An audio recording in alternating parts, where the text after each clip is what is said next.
Olá pessoal, sejam bem-vindos à nossa sexta aula de administração financeira. Na última aula, nós aprendemos um conceito importantíssimo na formação do preço, que foi o cálculo do markup. Nessa aula, nós vamos aprimorar e vamos terminar o nosso módulo de administração financeira. E vamos aprender um pouco mais sobre custos. A cada aula nós vamos gerar novos conhecimentos. Até agora nós já caminhamos muito bem para ter uma visão mais ampla de como funciona a gestão financeira de uma empresa. Já falamos sobre orçamentos, já falamos sobre fluxo de caixa e agora nós vamos relembrar um assunto que foi tocado na aula passada, que são os custos, que são de grande importância nas nossas formações de preço. Nós vamos falar sobre o nosso cálculo do markup.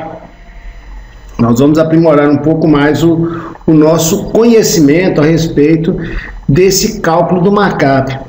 Para se entender o cálculo do markup, a primeira coisa que nós temos que ter na nossa cabeça é o conhecimento do custo unitário total. Nós temos que fazer de forma descritiva o custo de todos os nossos produtos. E é com base nesse tipo de informação é que nós vamos recapitular alguns conceitos que já foram falados em aulas passadas, que nós falamos lá no nosso início de curso, mais precisamente na nossa segunda aula. Nós vamos conversar sobre custo unitário total. Vamos aproveitar o exemplo da última aula, que nós usamos para formar preço, a loja de óculos, né? Nós vamos decorrer sobre o descritivo dessa empresa. Foi comentado que o custo unitário dos óculos é de R$100. Mas como é que a empresa chegou nesse custo? Que tipos de custos que fazem parte desse custo unitário? Vamos lembrar que os nossos custos unitários, eles são compostos por nossos custos fixos unitários e por nossos custos variáveis unitários. Ou seja, precisamos chegar na unidade que estamos produzindo. Então, quanto será que nós gastamos para fazer cada óculos? Nesses custos que nós estamos pesquisando, nós temos que entender o seguinte: eles deverão estar incluídos todos os custos variáveis, quer dizer, o custo de compra, e todos os custos fixos, que é aqueles custos que são usados na estrutura da nossa loja. É de fundamental importância entender que esse nosso exemplo, ele vai servir de base para que nós entendamos bem o conceito de custo unitário total. Quanto será gasto com cada óculos que nós vamos produzir? Vamos tentar buscar isso aí. Para responder esse tipo de questionamento, nós temos que entender que nesses tipos de custos deverão estar incluídos os nossos custos variáveis, como já havia dito, e os nossos custos fixos. Vamos pensar que a empresa que revende apenas um tipo de óculos e que o custo médio de compra desse óculos vai ser R$50. Vamos aproveitar e utilizar da tabela que o autor da nossa apostila fez. Ele trabalhou com os custos unitários por óculos. Então observem bem comigo. Se eu vender 10 óculos, eu vou ter um custo variável unitário de 10 óculos. Se eu vender 50 óculos, eu vou ter um custo unitário de 50 óculos, de R$50, desculpe. E se eu vender 100 óculos, eu terei um custo de R$50 por óculos. Da mesma forma, 400 óculos teriam um custo unitário de R$50. Então, os nossos custos variáveis, observados de forma unitária, eles não variam conforme as nossas vendas. Vamos à nossa segunda tabela, que vai falar sobre os nossos custos fixos unitários para os nossos óculos. Vamos entender. Na nossa tabela, nós temos um custo fixo de aluguel total de 4.000, de publicidade de R$300, de IPTU de 100, de salário de 6.000 e outros custos da empresa de 9.600, totalizando R$20.000 de custo fixo total.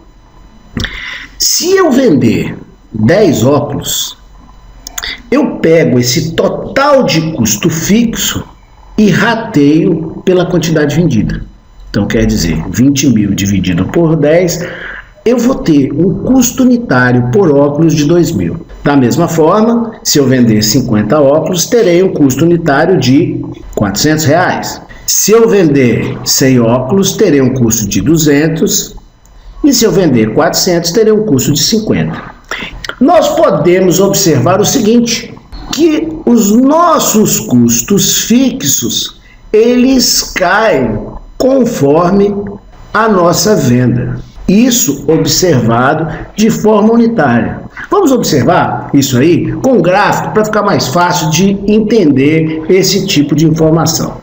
Observem bem, no gráfico 1, o nosso custo fixo, quando ele é observado de forma total, ele é fixo, ele não varia conforme a nossa venda.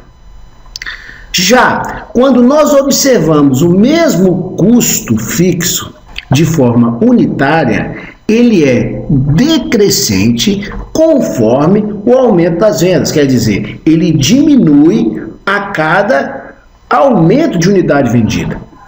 Nós podemos entender que o custo fixo observado de forma unitária, ele tem uma característica de diluição desse custo unitário. Vamos buscar então o conceito de margem de contribuição. Nós já comentamos sobre isso na aula passada, mas agora nós iremos falar de margem de contribuição de uma forma mais abrangente. Esse novo conceito do que é margem de contribuição é um tema novo e de grande importância em avaliações financeiras. Vamos entender como são feitos esses cálculos, né? A margem de contribuição, para a maioria dos empresários, por mais que a gente não concorde com isso, é um tema novo e de muita importância.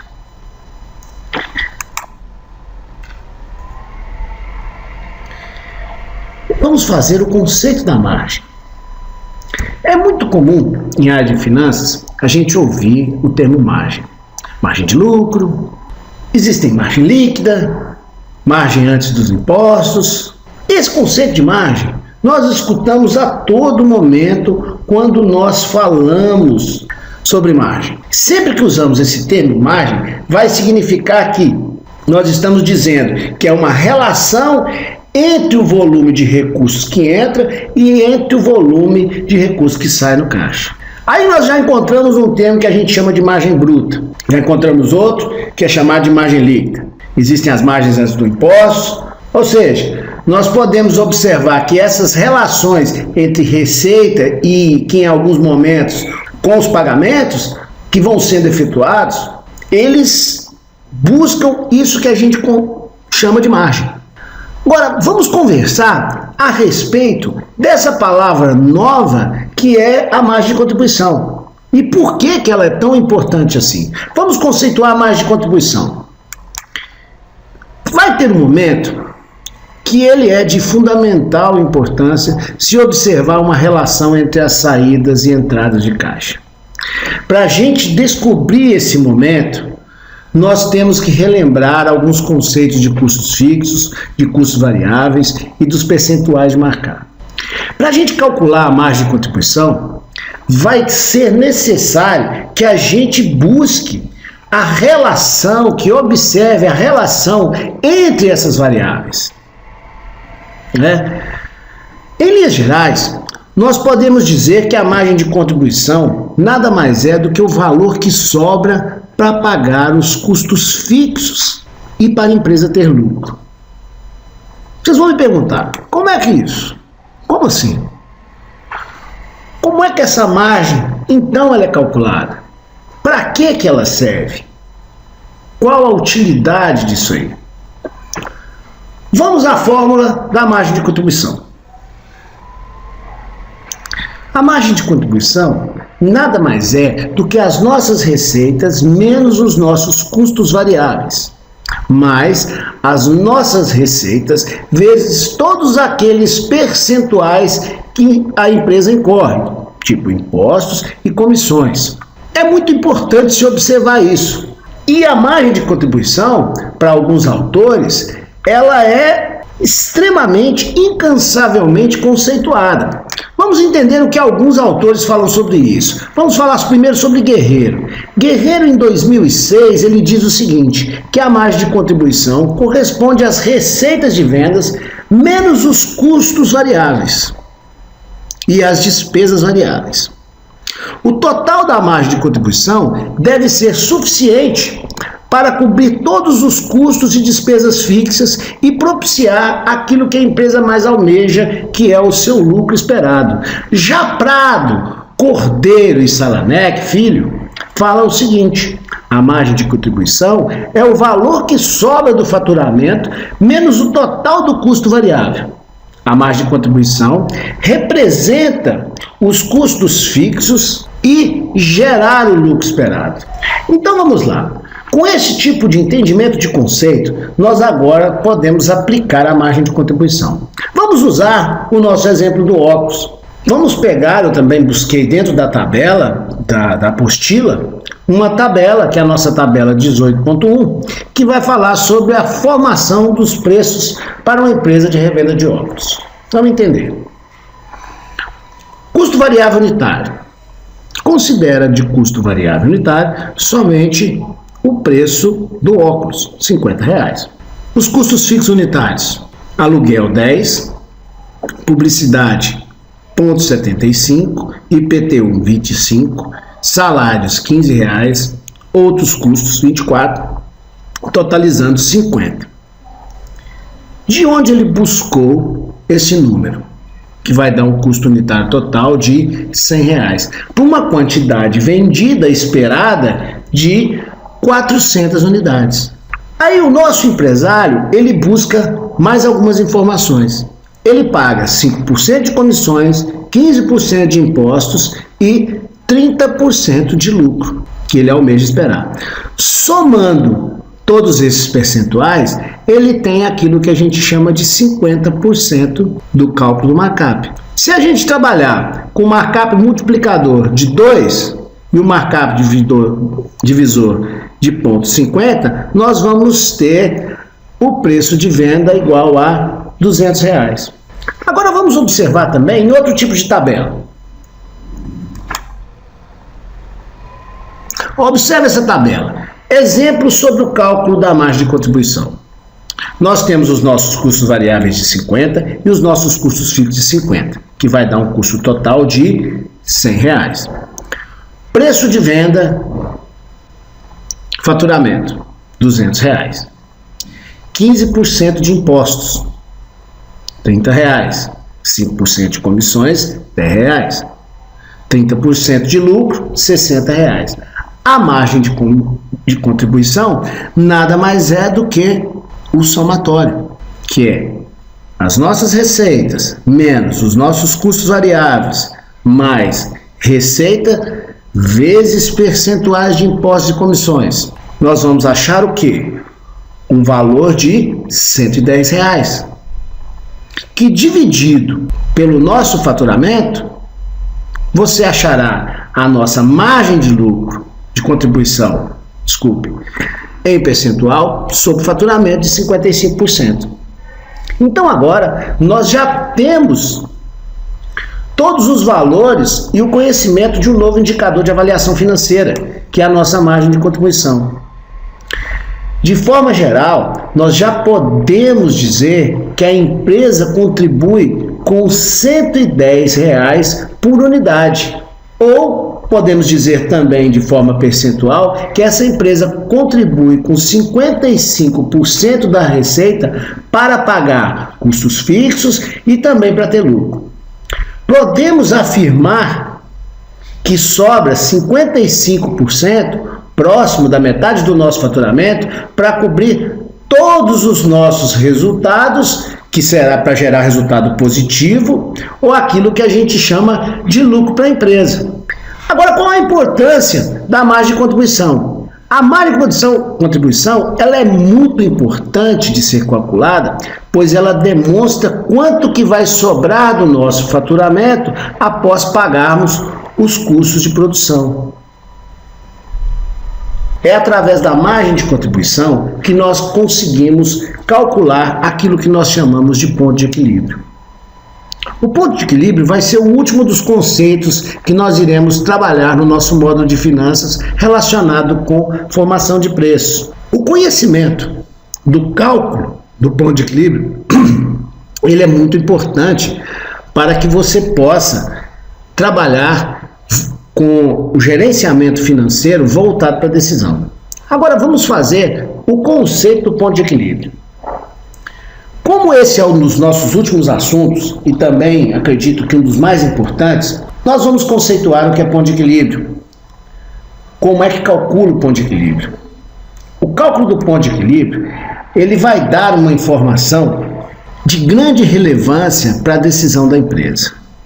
Vai ser possível determinar qual o faturamento mínimo que a empresa irá necessitar e em quantos valores, receita total, como em quantidade também, de número de vendas efetuadas.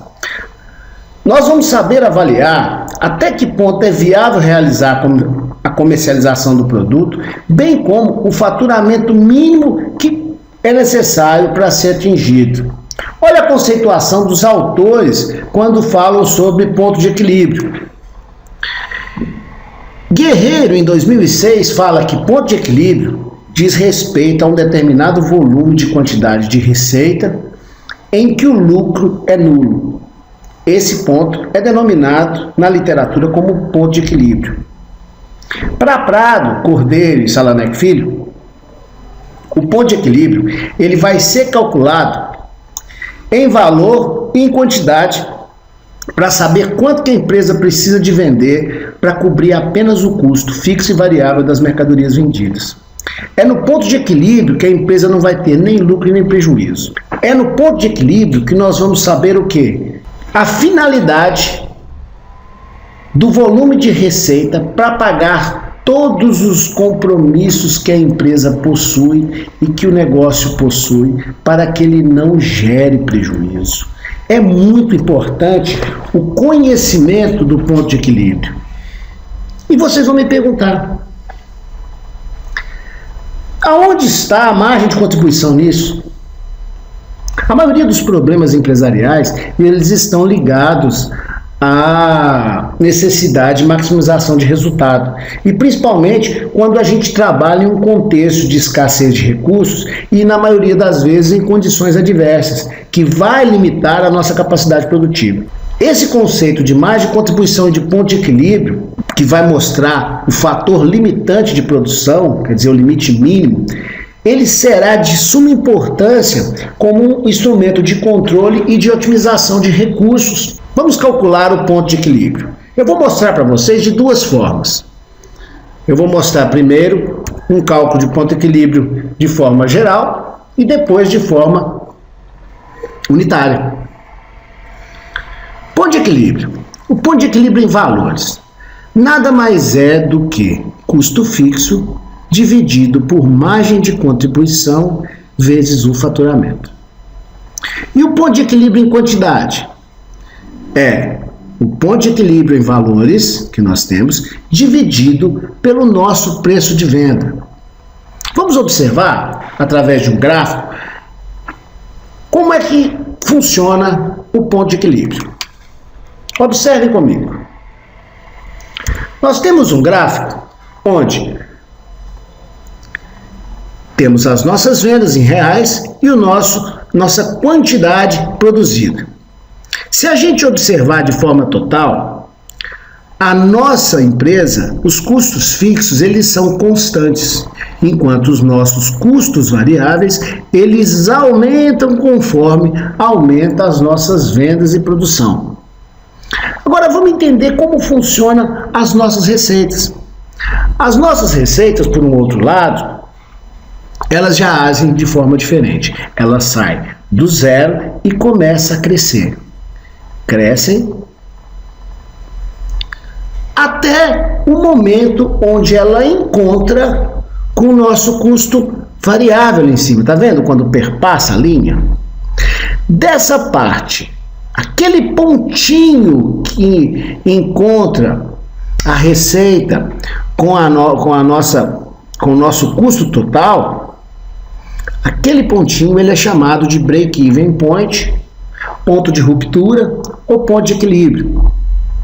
É nesse momento que o lucro da empresa é igual a zero. Ela paga todos os seus custos fixos e todos os seus custos variáveis. Desse ponto para baixo no nosso gráfico, a empresa incorre em prejuízo. Desse ponto para cima do nosso gráfico, a empresa incorre em lucro. Agora eu quero passar para vocês como é que é feito o cálculo do ponto de equilíbrio unitário.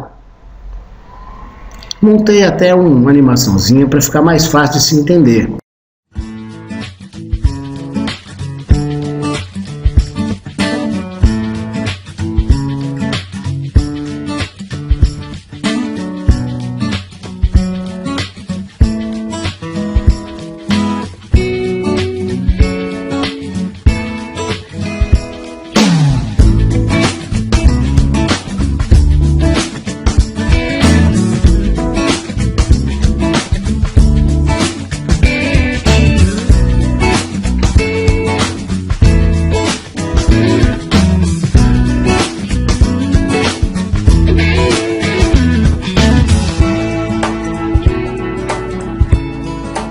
Olha que interessante. Eu falei do cálculo do ponto de equilíbrio feito de forma unitária. Ele nada mais é do que os nossos custos fixos divididos pelo preço de venda menos o nosso custo variável unitário. O preço de venda menos o nosso custo variável unitário também é chamado de margem de contribuição unitária. Vamos observar na tabela 19.1, que é uma tabela também da apostila, um exemplo sobre esse cálculo do ponto de equilíbrio. Nós temos os nossos custos variáveis, 20 mil, os nossos custos fixos, 20 mil, custo total de 40 mil, faturamento de 80. Não é isso? Vamos observar o quê? 15% são de impostos, 5% de comissão e 20% de lucro. Vamos calcular a nossa margem de contribuição. Nos 80 mil de faturamento que nós temos, quando nós calculamos a nossa margem de contribuição, nós teremos 44 mil reais de margem de contribuição ou 55%. Se você pegar o seu custo fixo e dividir pela sua margem de contribuição vezes o faturamento, você achará um ponto de equilíbrio em valores de 36.363,64. Se você pegar o seu ponto de equilíbrio em valores e dividir pelo preço de venda, você irá encontrar 181,8. Só que não existe uma venda de uma metade de um óculos de 0,8%, quer dizer, o óculos vai sem uma perna. Então, você tem que arredondar. Isso sempre acontece com o ponto de equilíbrio. Você tem que arredondar os valores para cima, né? Caso a empresa decida vender esse número de óculos, ela atingirá um volume em que o lucro será muito baixo, próximo de zero, que seria o ponto de equilíbrio. Então, vamos observar a tabela 19.2 para a gente entender um exemplo desse cálculo do ponto de equilíbrio.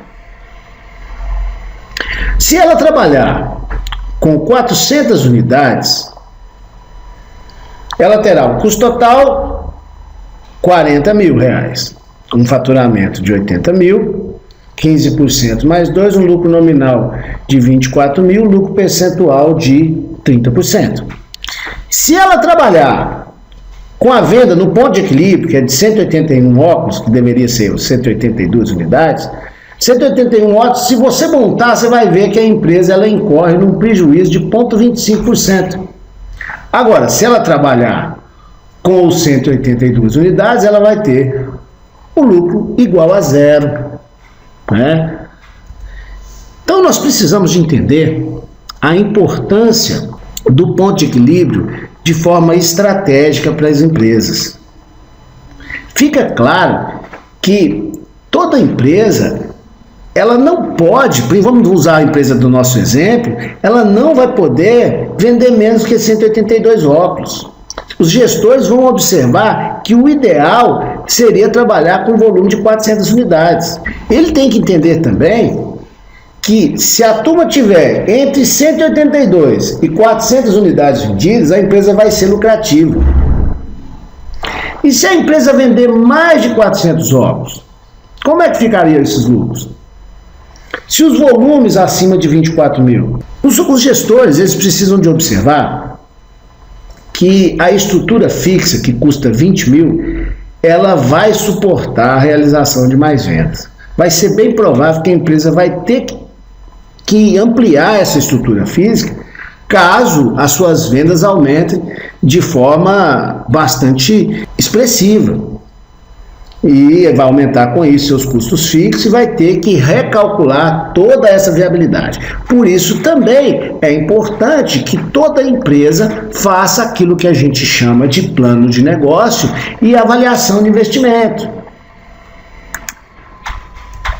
Que no finalzinho, é para a gente terminar é o final do nosso módulo de finanças.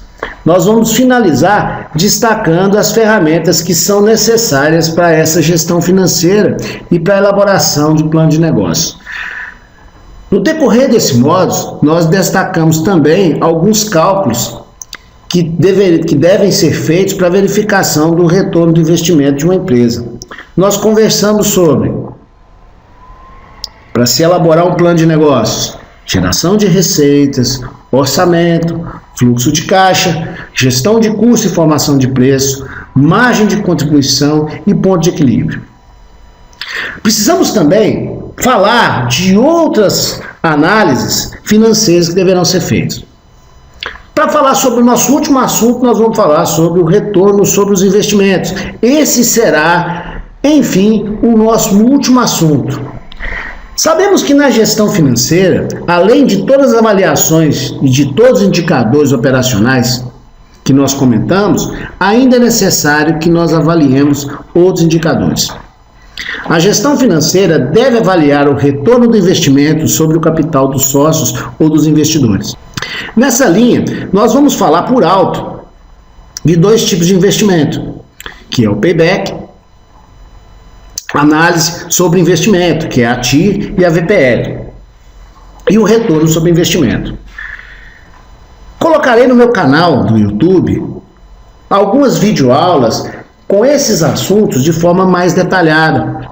Pretendo também colocar no canal um curso de HP12C, onde vocês aprenderão a trabalhar com a calculadora financeira para fazer esse tipo de cálculo. Vamos entender primeiro o nosso payback. Vamos falar do que é payback. O que é o período do payback? Pelo site da Wikipédia, nós encontramos a seguinte definição de payback. É o tempo decorrido entre o investimento inicial e o momento no qual o lucro acumulado se iguala ao valor do investimento. É um termo usado em finanças para indicar o retorno do pagamento de investimento. Salanek Filho diz que o payback é usado em decisões de aceitar ou rejeitar projetos. Se o payback for menor que o período ideal, quer dizer, o período que os sócios aguentam esperar, aceita-se o projeto.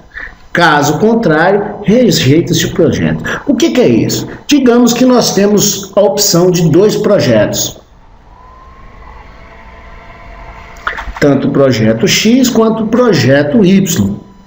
Todos os dois investimentos de 10 mil. O que nós fazemos quando nós montamos a parte do payback? Nós colocamos a entrada de caixa, quer dizer, nós investimos o dinheiro e esse dinheiro começa a possuir aquilo que a gente chama de entrada de caixa. E ele entra anualmente, a gente faz no ano 1, 2, 3 e 4. O projeto X, ele tem um retorno, quer dizer, o dinheiro volta para os investidores em 3 anos. Enquanto o projeto Y, ele volta em 4 anos. Os investidores optarão, com certeza, pelo projeto X, em detrimento do projeto Y. Por quê? O retorno do capital investido é muito mais rápido. Quer dizer, o que vale no período de payback é o projeto que traz o retorno mais rápido. Essa ferramenta ela é muito útil quando o gestor financeiro tiver que decidir entre 2 ou mais projetos, quando ele precisa de observar aquilo que a gente chama de custo de oportunidade. Sendo esses projetos de qualquer natureza, e que tiver esses valores retornando ao longo do tempo. O gestor vai fazer a projeção de cada período dos resultados do projeto. Vai ser com essa referência que ele vai poder tomar a decisão e definir qual o projeto que será escolhido. Vale ressaltar que o payback leva em conta apenas variáveis financeiras. Deve-se observar também alguns outros aspectos para justificar se um projeto que tem um retorno um pouco mais lento. O que a gente observa? Para isso, nós usamos outros tipos de cálculo, que é o cálculo da TIR, que é a nossa taxa interna de retorno, e o nosso VPL, que é o valor presente líquido. Pelo site da Wikipédia, a taxa interna de retorno, a TIR, ela vem do inglês IRR, que é Internal Rate of Return. É a taxa necessária para igualar o valor de um investimento com os seus respectivos retornos futuros ou saldo de caixa. Ela é muito usada na análise de investimento e significa a taxa de retorno do projeto. O mesmo site fala sobre o conceito do VPL, que é o valor presente líquido.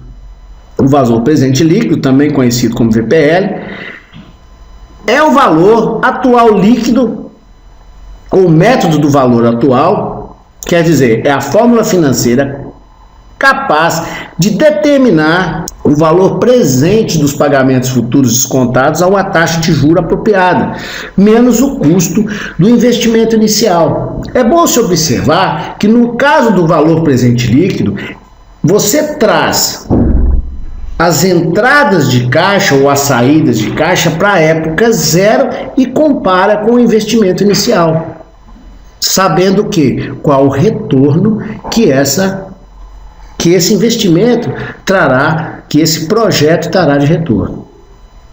Vou colocar um outro conceito, que ele é uma questão mais conceitual, que é falado por Pereira e Almeida. Eles falam que a taxa interna de retorno é a taxa de juros, ou a taxa de desconto, que iguala em um determinado momento do tempo o valor presente das nossas entradas, que é recebimento, com o valor das nossas saídas, que é os nossos pagamentos previstos em caixa. Olha que interessante isso. Quer dizer, é o momento que iguala, é na taxa interna de retorno que nós vamos descobrir o quê? O tempo. Porque nós já conversamos anteriormente que o dinheiro possui valor no tempo. Vamos tentar. Eu montei de uma forma muito simples aqui, fazer o cálculo da taxa interna de retorno no Excel. Montei uma videoaula e vou tentar explicar para vocês, depois vocês tentam isso em casa. Eu fiz um exemplo onde uma empresa elaborou um investimento de 100 mil para recebimento ao longo de 6 anos. Montei assim, peguei essa tabelinha que estava na apostila e a planilha vai calcular a relação desses valores, que no longo do tempo vai totalizar 108 mil e vai representar um percentual de 2,2442. Esse percentual é a nossa taxa interna de retorno. Fazer esse cálculo, botar a fórmula da taxa interna de retorno, eu acho meio complicada, porque ela é difícil de calcular. Vamos trabalhar isso aí com a ajuda do Excel para ficar mais fácil. Aí eu montei essa planilha, acompanhe comigo como foi montado. Vamos abrir o nosso Excel, né? Aguarde um minutinho até que eu possa abrir o Excel. Eu vou colocar a tabela do lado para ficar mais fácil a compreensão. E vocês tentem fazer isso em casa. Você vai ver que isso não é difícil, não. Trabalhar com Excel também não é, não. Qualquer planilha eletrônica, você pode trabalhar tanto com Excel quanto o LibreOffice. Abrimos o Excel, vamos abrir também a nossa tabela. Colocamos os dois lados a lado para ficar mais fácil. Vai demorar um pouquinho, mas eu quero que vocês compreendam como nós vamos fazer essa montagem dessa planilha. Vamos lá. Primeiramente eu vou digitar os valores, né? Os valores, vou fazer a tabela como igual ela está sendo feita. Uma coisa interessante, na hora que você estiver escrevendo no Excel, vou colocar essa base de dados, escrevo tudo. O Excel tem uma parte muito interessante. Se você clicar em cima entre o A e o B ali, a célula ela aumenta o tamanho que você precisa. Não precisa de você chegar aumentando o tamanho da coluna, não. Certo? Você clicou ali, dá 2 cliques, ele vai realçar esses valores e vai ficar no mesmo tamanho. Você vai ver que é bem interessante. Olha lá, eu dou os 2 cliques, viu? Abriu. Agora eu vou colocar lá o que é o investimento. Desculpa a digitação, que não é lá essas coisas, não. Investimento inicial. Aí eu coloquei período 01. O Excel também tem uma coisa interessante.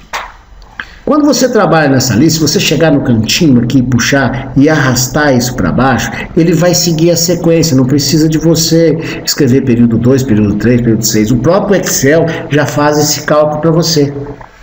Aí no final eu coloquei, tá vendo? A taxa interna de retorno, que é o número de períodos. E agora vamos colocar os valores. Coloquei 100 mil. O primeiro 100 mil ele é negativo, tá, gente? Ele está entre parênteses na tabela. Se quiser fazer a configuração de... Coloquei em moeda. Coloquei em dinheiro. O primeiro é negativo, porque esse investimento inicial é o dinheiro que está saindo do nosso caixa. E depois nós tivemos 18 parcelas iguais de R$18, né? Então, as 6 parcelas, aliás, de R$18. Aí você arrasta de novo, também ele copia. A TIR, é muito fácil fazer o cálculo da TIR. Você coloca o igual, quando você vai abrir a função, e escreve TIR, taxa interna de retorno. Clicou em cima dele. A hora que você selecionar toda a coluna, ele já vai passar para você o percentual da TIR. Ele já faz o cálculo para você direto da taxa interna de retorno. É uma fórmula meio complicada de se fazer na mão. Então eu indico o uso de um HP 12C, de uma calculadora financeira, ou do próprio Excel, ou do Calc, que é... Agora, para confirmar, eu coloquei também o nosso VPL. O VPL, o que eu usei? Para fazer o cálculo do VPL, eu coloco igual, VPL, a parênteses, primeiro ele pede para mim o quê? A taxa. Clico em cima da taxa, do ponto e vírgula. Depois disso, eu seleciono as minhas entradas de capital. Dou Enter. Deu 100 mil. Então, quer dizer, é nesse momento, o meu VPL é o momento em que há uma taxa de 2,2442 com 100 pagamentos de 18 mil, corresponde a um valor presente líquido de 100 mil. Muito fácil, né? O payback eu só coloquei aqui porque o payback nosso ele é em 6 anos. Há uma taxa de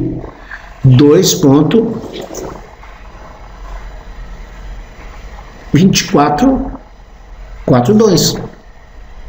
Ok? Depois vocês tentem fazer isso em casa para ficar mais fácil. No decorrer do tempo, vocês vão olhando no canal, eu vou deixar algumas videoaulas em cima desses cálculos financeiros. Nós não tivemos tanto tempo para fazer isso. Esse módulo ele é apenas de 3 semanas, então ele dificulta, mas eu vou colocar um cursinho de HP12C, onde nós iremos calcular isso de forma muito tranquila, aprendendo a fazer todos esses cálculos financeiros e com isso também algumas análises de investimento. O que precisa de ser observado, pessoal? Isso não pode deixar de se comentar. É que em todo investimento existe um custo, que é um custo que precisa de ser observado, que é o custo de oportunidade. O que é isso? É aquela história. Qual que é o custo de oportunidade? É o custo em detrimento da segunda melhor escolha. O que é isso? Se eu vou aplicar 100 mil, eu tenho que saber quanto que esse 100 mil vai trazer para mim. Ele tem que ser melhor do que, por exemplo, se eu tiver um dinheiro na poupança, ele tem que ser melhor do que esse valor que está na poupança. Isso é custo de oportunidade. Vamos fazer um outro cálculo.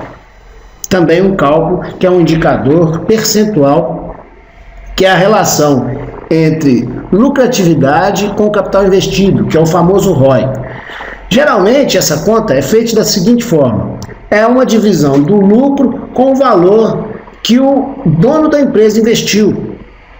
É um lucro muito simples. Qual que é o objetivo disso? O objetivo disso é mostrar para o dono da empresa se compensa mais ele investir seu dinheiro na empresa ou se, por exemplo, na poupança.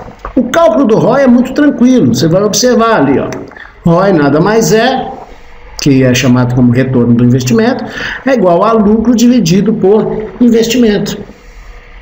Nesse momento, pessoal, nós chegamos ao final do nosso módulo de finanças. Nós falamos sobre os aspectos e as etapas fundamentais para a elaboração de um plano de negócio e também de uma gestão financeira em seus aspectos.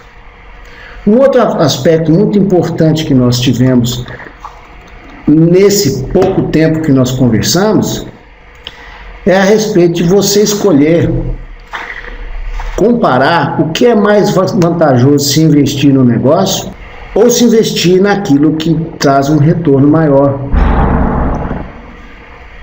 Ok? Eu gostaria de agradecer para vocês, agradecer a vocês o momento que nós tivemos nesse módulo. Acessem o meu canal, curtam o canal e se inscrevam no canal. E dê sugestões. Gostaria de fazer um pedido a vocês também. Eu deixei um link que é uma avaliação sobre o conteúdo ministrado e eu quero que vocês respondam esse link da forma mais sincera possível para que a gente traga melhora em outros cursos que foram ofertados. Muito obrigado e até a próxima.